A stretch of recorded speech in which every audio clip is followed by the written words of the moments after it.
bertemu kembali Sobat Media dengan kami dari rubrik Kabar Buku Tangan Terbuka Media Bangun Jiwa via Media.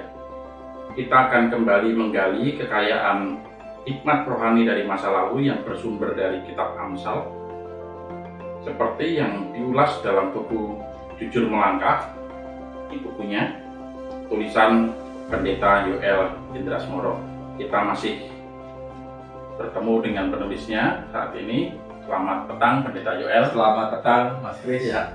Kali ini Pendeta Yoel kita akan bahas sebuah tema yang diulas dalam buku Jujur Melangkah, yaitu menghina sesama, yang terdapat di halaman 82 yang diinspirasi dari Amsal 11 ayat 12 hingga 13.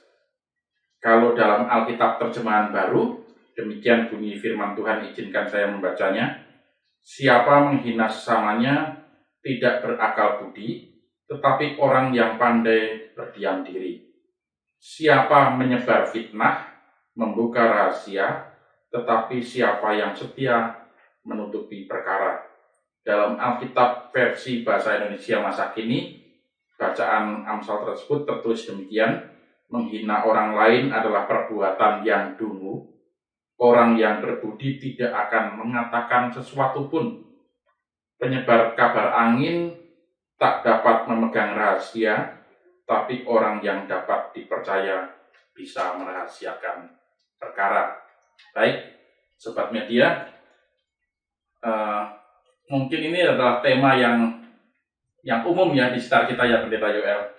Ya, ada dua hal dalam Amsal ini yang menjadi pokok perhatian. Yang pertama adalah masalah penghinaan, dan yang kedua adalah penyebaran kabar angin atau kabar bohong atau fitnah.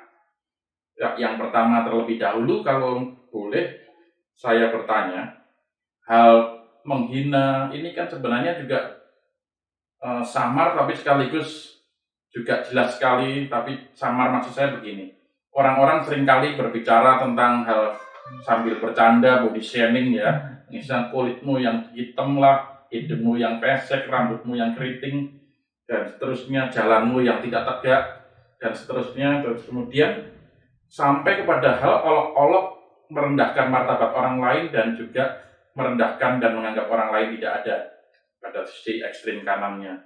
Nah, sebenarnya boleh nggak hal-hal yang ringan seperti bercanda, sekedar hanya untuk ya mukamu penuh jerawat, mukamu kotor dan sebagainya. Ini kan seringkali anak-anak muda bercanda untuk keakraban dan sebagainya.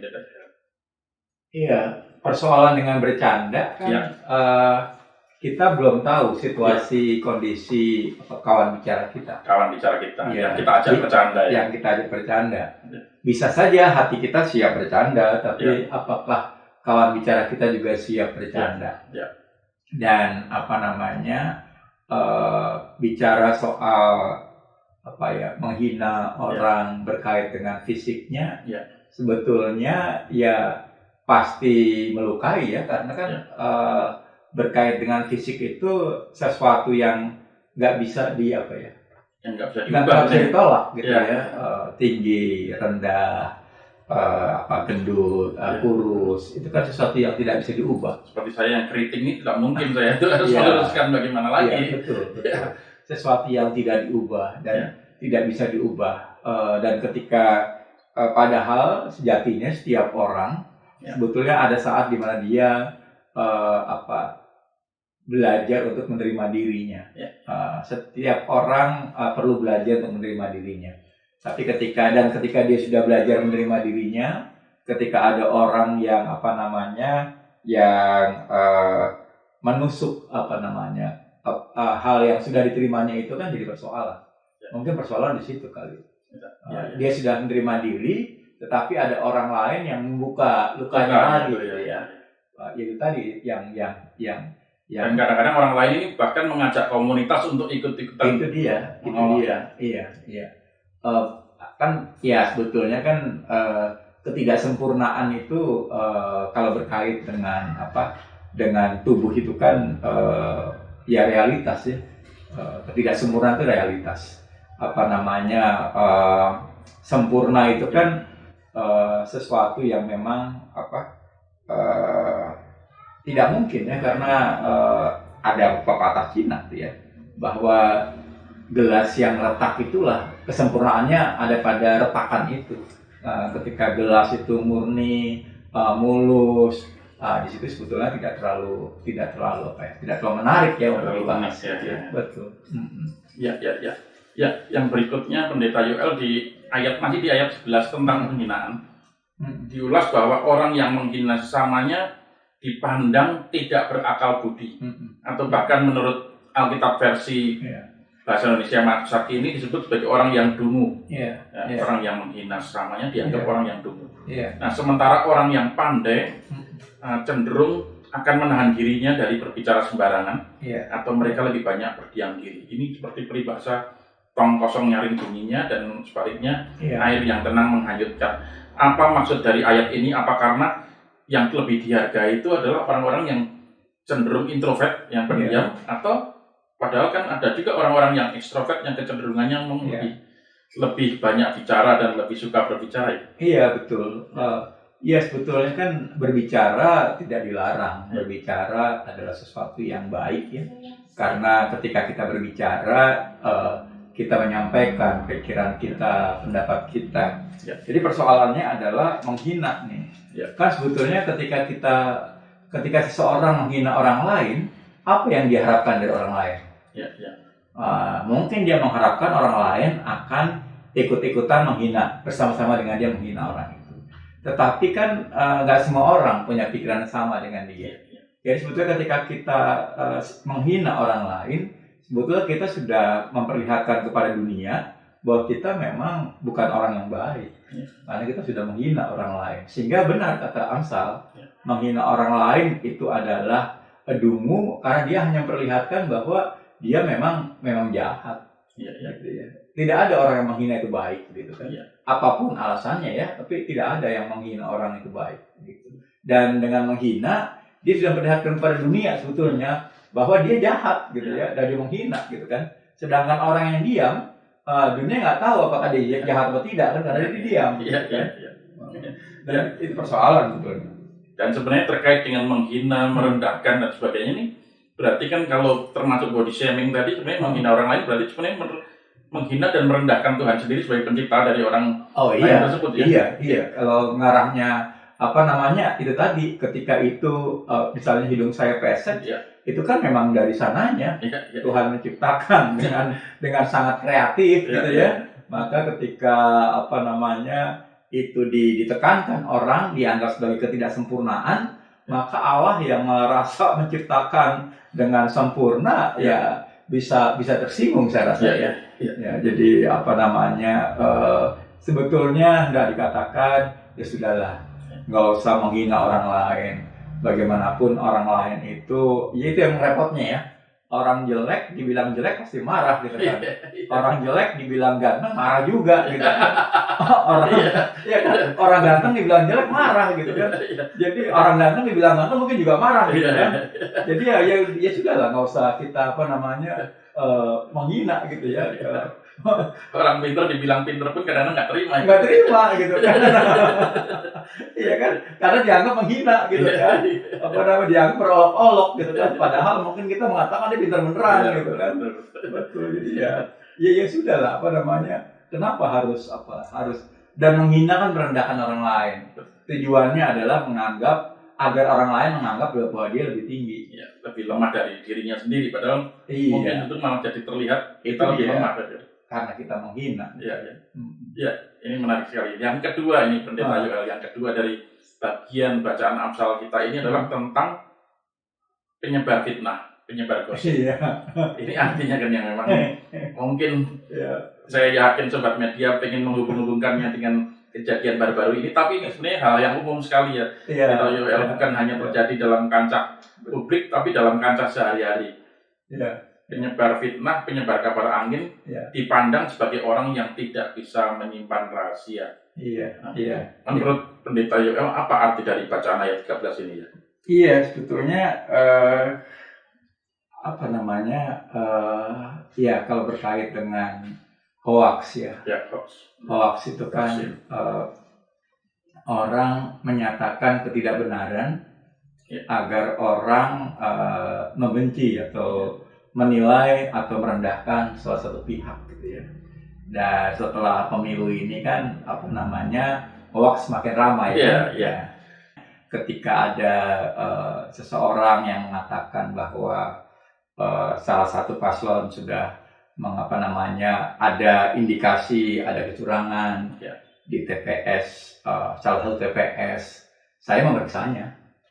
Saya meriksanya, dan sekarang kejahatan semakin canggih karena yang dia tampilkan adalah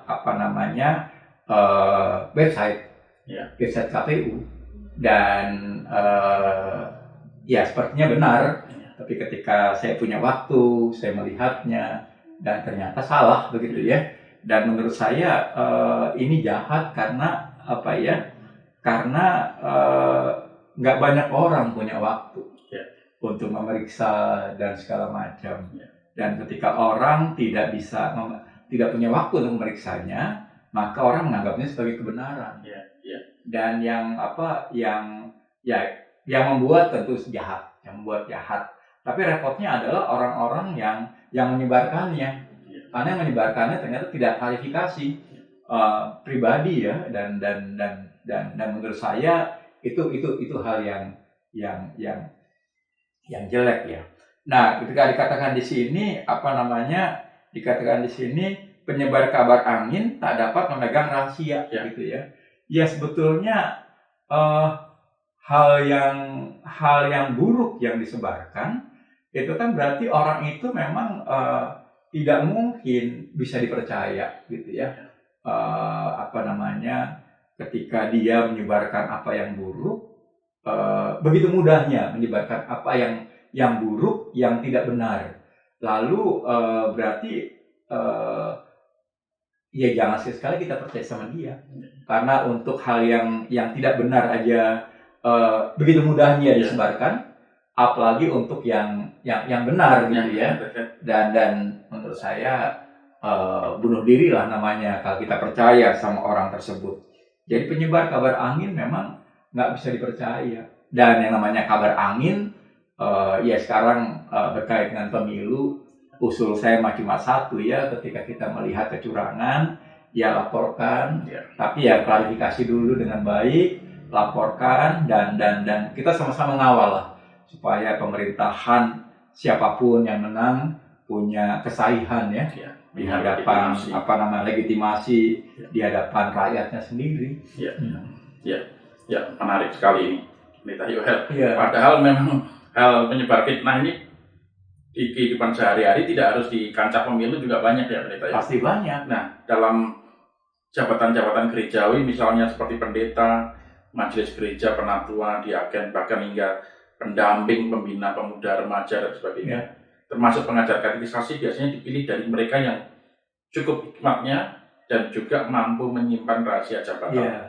Nah, di era seperti sekarang menurut Pendeta Yoel mengapa tampak sulit sekali ya mencari sosok-sosok yang di satu sisi berhikmat, tapi di sisi lain juga mampu menjaga rahasia jabatan. Karena yang pintar mungkin banyak, tapi yang rajin juga tidak sedikit di gereja, tapi yang mampu menjaga rahasia jabatan termasuk kepada orang-orang terdekatnya, istri, anak, suami, tidak banyak saya kira.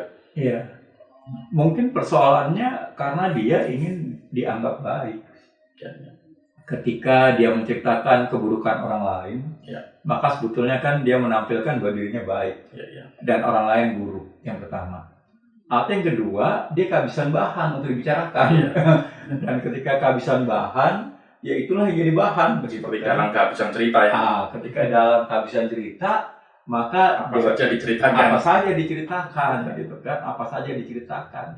Dan menurut saya sebetulnya ya tentu ada banyak orang yang susah menjaga rahasia. Tetapi kita sama-sama tahu bahwa itu yang bisa diandalkan dari seseorang. Kan ada etika jabatannya, semua ada etikanya. Dokter punya etikanya, pengacara punya etikanya, pendeta punya etikanya, karyawan bank punya etikanya. Kalau kita mau hidup panjang, ya sudahlah, dapat dipercaya itu modal utama gitu ya.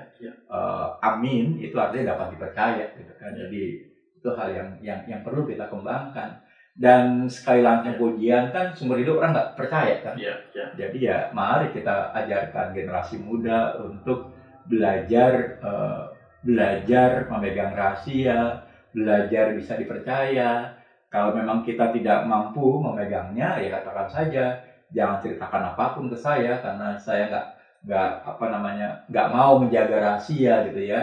Tapi jangan diumbar rahasia itu. Terkait tentang hal menjaga rahasia atau etika jabatan ini, Pendeta Yoel, apakah sebenarnya hal-hal seperti ini nih bisa dilatih, dipelajari, atau memang bawaan karakter setiap manusianya? Kalau banyak orang berpikir itu karakter ya. Tapi saya juga berpikir bahwa karakter setiap orang kan baik ya. Allah menciptakannya dengan sungguh amat baik sehingga perlu dilatih. Perlu dilatih. Bisa saja dia merasa pernah dibohongi orang sehingga dia merasa perlu membohongi orang lain. Atau dia pernah mendapatkan, biasanya orang yang tidak bisa pegang rahasia adalah orang yang suka mendengarkan rahasia orang lain gitu kan.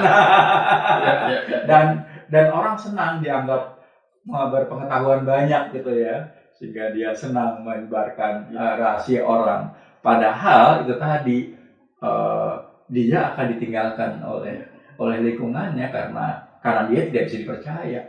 Kan yang paling sedih itu kan kalau kita makan sendiri gitu ya, orang lain nggak mau bercengkrama dengan kita karena kita dianggap tidak bisa memegang rahasia. Tapi menariknya Pendeta Yoel, justru banyak orang sekarang ini di era media sosial, banyak sekali orang yang paling dicari justru malah lebih ke media sosial dan situs-situs dari sumber-sumber informasi kabar angin ini ya, lambe turak lah dan sebagainya gitu. Apa yang sebenarnya menjadi motivasi tiap orang sehingga mereka seperti butuh hiburan kah? Atau memang suka sekali dengan hal-hal privat dari setiap orang lain gitu? Kalau saya melihat sebetulnya itu kan ketika orang mendengar kelemahan orang lain, dia merasa terhibur bahwa dia lebih baik daripada orang itu gitu ya. Jadi sebetulnya kenapa gosip itu disukai banyak orang? Karena pendengarnya merasa terhibur, merasa levelnya lebih tinggi daripada yang dibicarakan. Yang ngomong juga merasa terhibur bahwa dia lebih baik daripada yang dibicarakan. Dan sebetulnya mungkin orang butuh merasa bahwa dia merasa lebih baik daripada orang lain. Membicarakan kejelekan orang lain itu kan sesuatu yang nikmat karena kita merasa lebih tinggi. Saya tidak seperti mereka. Saya tidak seperti mereka dan padahal kan itu itu kan sesuatu yang semu gitu semu. Dan jangan pernah percaya bahwa orang yang mengabarkan hal buruk tentang orang lain dia tidak akan pernah mengabarkan hal buruk tentang kita gitu kan. Mungkin saja kepada orang lain dia menciptakan hal buruk tentang kita dan dibumbui, ditambah-tambah. Jadi sebaiknya memang ketika ada orang menceritakan keburukan orang lain, ya kita katakan saja, itu sepertinya tidak benar. Apakah saya boleh klarifikasi? Kalau udah gitu mungkin dia akan merasa kita tidak mendukung, ya mungkin akan marah gitu ya. Dan sebenarnya juga perlu lagi kesadaran pribadi dari setiap kita bahwa kita tidak lebih baik dari orang lain juga ya Mas. Iya. Kita punya kelemahan. Kita punya kelemahan dan saya yakin tidak ada orang yang ingin kelemahannya itu diumbar. Kalau memang itu benar-benar lemah pun tidak ada orang yang ingin kelemahannya itu diumbar dan menjadi bahan olok-olok gitu. Sebelum kita menutup percakapan kita pada hari ini, mungkin ada pesan khusus yang ingin disampaikan Pendeta Yoel terkait dengan hal ini. Kalau kita menyaksikan kelemahan orang lain, hal yang paling baik dan paling tepat adalah menyimpan kelemahan itu bagi diri kita sendiri. Karena mengumbarnya hanya akan membuat kita tampak jahat atau bodoh di hadapan orang lain. Ingatlah, tidak semua orang itu satu ide dengan kita, satu paham dengan kita, sehingga ketika kita menjelekkan orang lain, kita hanya memperlihatkan kejahatan diri sendiri. Ya. Terima kasih Pendeta Yoel. Sama-sama Mas Kris. Ya, Sobat Media, di hari-hari memasuki minggu-minggu Prapaskah ini, baik bagi kita untuk menghayati kembali iman kita. Salah satunya belajar seperti pelajaran hari ini, yaitu menahan diri daripada untuk menceritakan kabar buruk tentang orang lain, apalagi terlebih kabar angin. Nah, karena seperti penjelasan Pendeta Yoel, toh kita tidak lebih baik dari orang lain, dan belum tentu juga orang lain suka dirinya untuk dibicarakan dan diobrolin. Nah, terima kasih telah bergabung dengan kami, Tangan Terbuka Media. Semoga tayangan pada petang hari ini memberi manfaat dan menginspirasi Sobat Media dalam menjalani hidup sehari-hari di tengah dunia. Dukung terus pelayanan kami dalam membangun jiwa via media, membangun budaya, mencintai buku dan cerita. Sampai jumpa dalam tayangan kami selanjutnya. Tuhan Yesus memberkati.